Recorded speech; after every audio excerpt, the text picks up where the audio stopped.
Assalamualaikum warahmatullahi wabarakatuh. Apa kabar semuanya? Pertemuan malam ini kita sudah memasuki pertemuan yang kelima kalau saya tidak salah. Mudah-mudahan pertemuan kita kali ini bisa memberikan manfaat, menambah pengetahuan bagi kita semuanya berkenaan dengan mata kuliah RCM. Mahasiswa sekalian, sebelum kita lanjutkan materi kita berkenaan dengan RCM, perlu kami ingatkan kepada seluruh mahasiswa bahwasanya minggu yang lalu saya memberikan tugas berkenaan dengan masalah predictive maintenance. Apakah tugasnya sudah diselesaikan atau belum? Jika tugas-tugasnya belum diselesaikan, apa kendala yang dihadapi? Setelah penjelasan saya ini nanti kita diskusikan di dalam forum diskusi di perkuliahan kita ini. Baik, untuk pertemuan malam ini kita lanjutkan materi kita tentang FGM. Kita akan membahas berkenaan dengan beberapa kondisi di dalam pemeliharaan RCM yang mesti kita pahami. Ada 7 hal yang akan kita bahas nanti setelah ini. Yang pertama berkenaan dengan fungsi dan standar kinerja atau function dan performance standar. Yang kedua, kita akan bahas nanti kegagalan fungsi atau functional failure. Yang ketiga, kita akan membahas penyebab dari kegagalan atau failure mode-nya. Yang keempat, kita akan bahas efek kegagalan atau failure effect. Yang kelima, konsekuensi dari kegagalan. Dan yang terakhir, kita akan bahas berkenaan dengan pemilihan jenis pemeliharaan. Ini beberapa materi yang akan kita bahas ke depannya. Nah, untuk pertemuan malam ini kita akan bahas yang pertama nanti berkenaan dengan fungsi dan standar kinerja. Sebelum kita lanjutkan berkenaan dengan fungsi dan standar kinerja, perlu saya ingatkan kepada seluruh mahasiswa berkenaan dengan paradigma pemeliharaan. Paradigma lama pemeliharaan itu atau perawatan itu adalah menjaga aset fisik. Itu konsep berpikirnya dulu berkenaan dengan pemeliharaan atau perawatan. Nah, paradigma terbarunya bahwasanya pemeliharaan atau perawatan itu bukan hanya menjaga aset fisik, tetapi bagaimana menjaga fungsi aset. Dalam air tertentu fungsi dari masing-masing aset itu bagaimana bisa dipertahankan performanya masing-masing. Jadi bukan hanya menjaga asetnya, tetapi lebih lagi menjaga fungsi masing-masing dari aset yang kita gunakan. Itu berkenaan dengan paradigma pemeliharaannya. Nah, kemudian kita lanjut.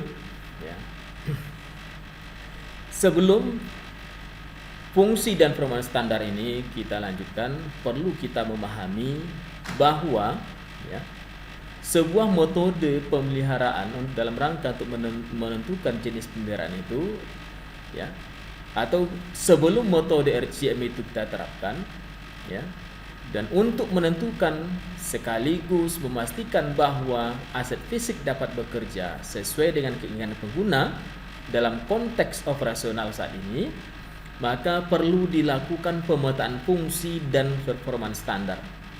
Nah, ini yang penting. Perlu kita petakan dulu fungsinya dan kemampuan standarnya seperti apa. Kemudian, dalam pemetaan fungsi dan performance standar ini, pada intinya yang mesti kita pahami itu ada 2 hal. Yang pertama, kita mesti memahami dan kita mesti mengetahui atau kita harus menentukan apa saja yang dikehendaki oleh pemakai terhadap aset tersebut. Apa yang dikehendakinya? Maka misalkan sebuah pompa misalnya dikehendaki oleh pengguna, misalnya pompa ini mampu mengalirkan zat cair itu dalam hitungan menit itu berapa meter kubik. Nah, itu mesti kita pahami. Sehingga nanti ya, kita bisa memetakan berapa kemampuan standar yang harus dipersiapkan untuk kondisi tersebut atau kebutuhan tersebut. Itu yang pertama. Jadi harus kita ketahui apa yang dikehendaki oleh penggunanya, pengguna aset tersebut. Yang kedua, pastikan bahwa aset tersebut mampu melakukan apa yang dikehendaki oleh pemakai. Nah, dalam hal ini kita nanti akan berbicara performance mana kemampuannya, tentunya kita mestikan berapa kapasitasnya. Nah, misalkan sebuah pompa air misalnya, untuk mengalirkan 1 meter kubik per menit itu, berapa kapasitas pompa yang mesti kita pakai. Jadi ketika dia dioperasikan, aset tersebut dioperasikan benar-benar mampu melakukan fungsinya, nah, sehingga tidak menimbulkan kekecewaan terhadap pemakainya.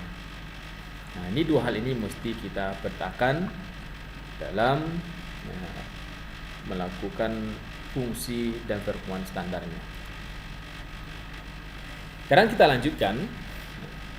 Fungsi dan standar kinerja itu, kalau kita lihat berdasarkan konteks operasi, ada 3 hal yang mesti kita pahami. Pertama, fungsi. Apa itu fungsi? Kedua, kinerja atau performance. Yang ketiga adalah konteks operasi. Ketiga konsep ini mesti kita pahami dulu satu persatu. Apa itu fungsi, apa itu kinerja, dan apa itu konteks operasi. Secara gamblang, kalau kita contohkan, misalkan sebuah asetnya adalah sebuah pompa. Nah, kalau kita definisikan secara fungsi, fungsi pompa ini kalau kita ilustrasikan seperti gambar ini, fungsi dari pompa ini adalah mengalirkan fluida cair dari tangki A atau tangki yang paling bawah ke tangki B, ke tangki yang lebih tinggi. Dalam arti mengalirkan fluida dari satu tangki ke kepada tangki yang lain. Itu kalau kita lihat secara fungsi dari pompa. Nah, kemudian kalau kita pahami dari segi kinerjanya, nah, maka dalam ini kinerja dari pompa, ya, atau kerja dari pompa itu adalah mengalirkan fluida cair sebesar 1000 liter per menit. Itu kinerja, dalam arti kemampuan yang diharapkan dalam penggunaan aset pompa ini adalah mampu mengalirkan fluida cair itu 1000 liter per menit. Nah, yang ketiga, dilihat dari konteks operasi. Ya, konteks operasinya adalah yang dilakukan adalah memindahkan atau mengalirkan air tawar dari tangki A ke tangki B tadi. Mengalirkan, itu konteks operasinya. Atau memindahkan zat cair dari satu tempat ke tempat yang lain. Itu 3 konteks, ya, dari operasi. Ya. Kemudian kalau kita gabungkan dari ketiga fungsi tadi, ya, fungsi dan standar operasi serta konteks operasinya, maka bisa kita mendefinisikan bahwasanya secara fungsi standar aset yang digunakan adalah mengalirkan air tawar dari tangki A ke tangki B sebesar 1000 liter per menit. Itu. Jadi fungsi dan standar serta konteks operasinya jelas, ya, dalam mendefinisikan apa yang menjadi tugas dari pompa tersebut. Dan ini bisa menjadi dasar kita ketika kita akan melakukan pemetaan, ya, kita sudah bisa memahami yang diharapkan oleh pengguna. Misalnya dia pompa mampu mengalirkan air 1000 liter per menit. Nah, itu satu pemetaan yang mesti kita pahami. Ya, kalau seandainya nanti kita tidak lakukan pemetaan, nah ketika dioperasikan ternyata pompa tidak mampu beroperasi mengalirkan air 1000 liter per menit, tentu akan mengecewakan terhadap atau dari si pemakai, atau tidak sesuai dengan keinginan si pemakai.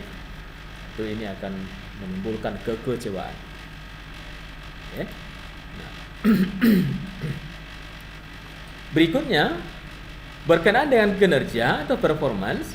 Kalau kita lihat ya, sebuah ilustrasi di sini, misalkan kemampuan sebuah pompa itu ya. Yang pertama kita lihat ini ada kemampuan awal. Kemampuan awal itu adalah desain awal dari kemampuan pompa. Nah,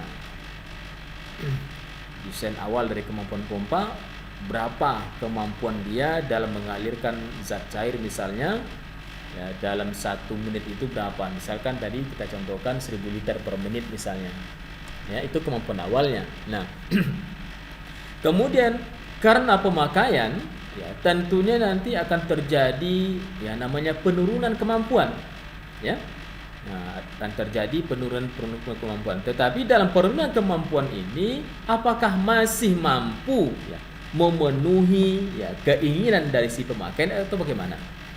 Ini mesti dipahami. Kalau seandainya masih mampu memenuhi keinginan si pemakai, berarti aset ini masih bisa dikatakan bisa bekerja dengan baik. Nah, kalau terjadi penurunan, maka mesti dilakukan pemeliharaan untuk mengembalikan performance standarnya agar bisa ya atau bisa memenuhi kebutuhan si pemakai. Nah, tetapi yang perlu menjadi catatan, perlu dipahami bahwasanya pemeliharaan itu tidak bisa membuat aset bekerja ya melebihi dari kemampuan awalnya. Itu menjadi catatan penting yang mesti dipahami. Seperti apapun perawatan atau pemeliharaan yang dilakukan, maka dia tidak akan mampu melampaui ya kemampuan kerja awalnya. Ini mesti dipahami sehingga dan mengharapkan nanti ketika dilakukan pemeliharaan ya hasil dari pemeliharaan mampu bekerja seperti kondisi awal, itu tidak mungkin ya. Kita contohkan misalnya pompa dengan kapasitas 1 meter kubik per menit dapat ya tidak dapat ditingkatkan menjadi 2 meter kubik per menit dengan tindakan pemeliharaan. Nah, ini mesti dipahami sehingga juga kita bisa berikan pemahaman kepada si pemakai. Jangan berharap ketika kita melakukan pemeliharaan pompanya mampu melakukan tugas melebihi kemampuan awal, itu tidak mungkin. Itu besar kinerja. Kemudian yang berikutnya adalah konteks operasi. Mengetahui konteks operasi, ada beberapa hal yang akan menjadi targetnya. Adalah yang pertama, kita mengetahui konteks operasi itu. Yang pertama, kita bisa menentukan tujuan pemeliharaan. Apa yang menjadi tujuan pemeliharaan kita? Apakah hanya atau pemeliharaan itu dalam rangka untuk meningkatkan performa standarnya, atau hanya dalam hal pemeliharaan sederhana saja? Tuh. Kemudian yang berikutnya, kita bisa mengetahui atau bisa mempengaruhi jenis pemeliharaan baik kualitas maupun kuantitas. Yang ketiga, kita bisa mengetahui efek dan konsekuensi dari kegagalan peralatan ataupun aset. Apa konsekuensinya jika terjadi kegagalan? Nah, saya contohkan misalkan pompa itu dalam mengalirkan fluida misalnya di sebuah industri PKS misalnya, untuk memasukkan ya cairan fluida ke dalam steam itu ya ke dalam boiler itu ya, ketika nanti aliran fluidanya tidak mampu mengalirkan sesuai dengan target, tentu uap yang dihasilkan juga tidak akan sempurna. Efeknya nanti perebusan buah di bagian perebusannya, jadi buah tidak akan matang buah. Ini akan mempengaruhi hasil kinerjanya nanti. Yang ketiga, yang keempat, yang pada akhirnya akan berpengaruh pada strategi pemeliharaan yang dilakukan. Ini konteks operasi. Jadi dengan konteks operasi kita bisa mengetahui, ya, menentukan tujuan pemeliharaan, mempengaruhi jenis pemeliharaan, mengetahui efek konsekuensi jualan dan asetnya, dan terakhir itu akan mempengaruhi strategi pemeliharaan yang akan dilakukan. Berikutnya, konteks operasi ini juga mampu mempengaruhi yang pertama fungsi aset, yang kedua kinerja yang diharapkan, ketiga mekanisme bagaimana kegagalan itu terjadi. Nah, berikutnya kalau kita lihat paradigma pemeliharaan berkenaan dengan paradigma pemeliharaan itu, ya, paradigma lamanya kebijakan perawatan atau generik dapat diaplikasikan hampir untuk semua jenis peralatan atau aset. Paradigma barunya adalah kebijakan perawatan generik hanya diaplikasikan jika konteks operasi, fungsi dan kinerja yang diinginkan itu identik. Tidak semuanya sama, ya. Ini paradigma pemeliharaan. Selanjutnya kita contohkan dalam sebuah konteks operasi, misalkan ada 2 buah truk misalnya kan, dengan merek yang sama, jenis yang sama, tipe yang sama, fabrikasi tahun yang sama, semuanya identik sama, tidak ada perbedaannya. Semua spesifikasi truknya identik, tidak ada perbedaan, cc-nya, ya kan, dan lain sebagainya. Apakah, yang menjadi pertanyaannya adalah, apakah strategi pemeliharaan yang dilakukan terhadap kedua truk tadi sama? Ini menjadi pertanyaan kita. Nah, silakan kalau ada yang ingin ditanyakan, saya diskusikan. Apakah strategi pemeliharaan yang dilakukan sama? Cuma tentu belum tentu sama. Tentu kita lihat dulu konteks operasinya. Seperti apa operasi truk yang pertama dan seperti apa konteks operasi truk yang kedua. Tak mungkin kita samakan jenis pemeliharaan yang dilakukan, ya, karena konteks operasinya belum kita ketahui. Nah, contoh kedua, misalkan, ya, sebuah pompa, ya, sebuah pompa dengan kapasitas yang sama, ya kan, dengan daya yang sama atau kemampuan yang sama, tipe yang sama, fabrikasi yang sama juga, ya. Dalam melaksanakan fungsinya, ya, apakah nanti pemeliharaan yang dilakukan juga sama? Ini tentu belum tentu juga, ya, karena konteks operasinya kita belum ketahui. Nah, kalau kita lihat misalkan dari pompa yang pertama, kalau kita lihat fungsinya adalah mengalirkan air pendingin di PLTU. Pompa yang kedua dalam hal fungsinya mengalirkan air pendingin ke reaktor nuklir PLTN. Secara fungsi tugasnya sama-sama mengalirkan air, ya kan? Mengalirkan air. Nah, dalam hal konteks operasinya, ya, di mana yang satu di PLTU, yang satu lagi di reaktor nuklir PLTN, apakah sama pemeliharaan yang dilakukan? Nah, karena konteks operasi ini nanti akan mempengaruhi dari konsekuensi kegagalan. Ini harus menjadi pemikiran kita, seperti apa jenis pemeliharaan yang akan dilakukan jika barang yang sama atau aset yang sama, fungsi yang sama, tetapi memiliki konteks operasi yang berbeda. Itu tidak bisa kita samakan pemeliharaannya.